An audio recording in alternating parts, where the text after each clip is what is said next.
আসসালামু আলাইকুম, আমি জাকিয়া হোম রিটার্ন ফার্মে আপনাদের স্বাগতম। দেখুন এখানে তেলাপিয়া মাছ কাটা হচ্ছে। এই যে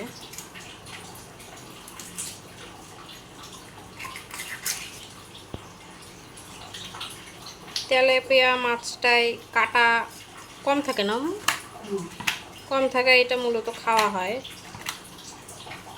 মাছ খাওয়ার সবচেয়ে বড় অসুবিধা হলো গলায় কাটা ফুটে যাওয়া, বিরক্তিকর একটা অবস্থা হয়।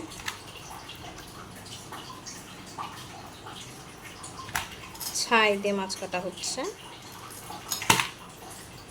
মাছগুলো আবার নাচানাচি করতেছে।